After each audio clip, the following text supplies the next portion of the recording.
Welcome to my Bleach rewrite, where I'll be retelling the story in a way that fits my personal taste.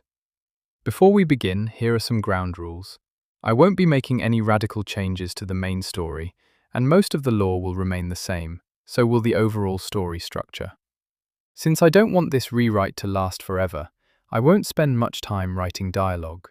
To save time, I'll also be skimming over events I don't consider important, summarizing them instead. Lastly, I won't go into detail explaining differences between my new lore and the canon story. I'll simply state the new lore and move on.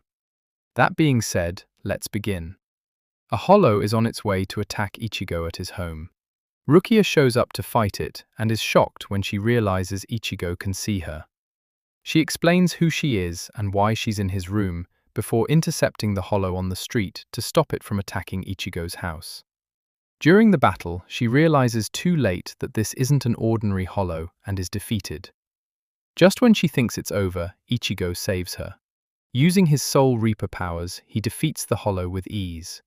Rukia passes out before she can question Ichigo about his powers. When she wakes up in Ichigo's room, she immediately begins interrogating him about how he possesses Soul Reaper abilities. Ichigo refuses to give her any answers. He tells her she's free to leave any time, but is welcome to stay and recover. Rukia decides to stay. She knows it's her duty to return to the Soul Society immediately and report Ichigo, but for reasons she can't explain, she chooses not to. The two spend time together long after she's healed, becoming friends.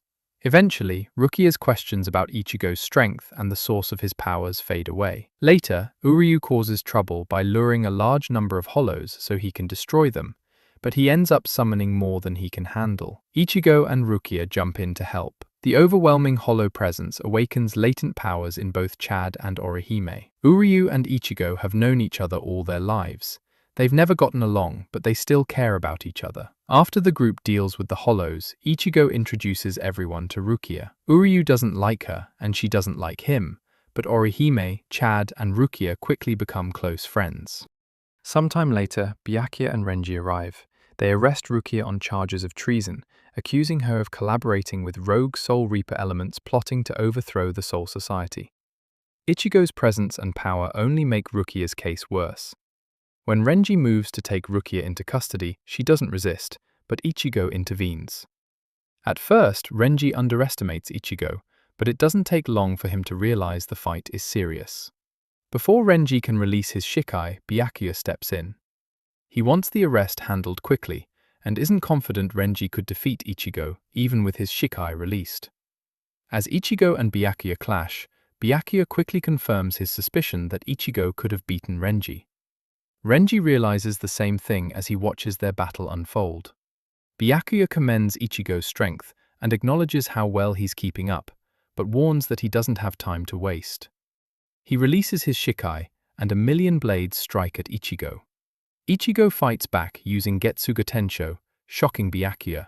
He's seen that technique before, once used by a former Soul Society captain.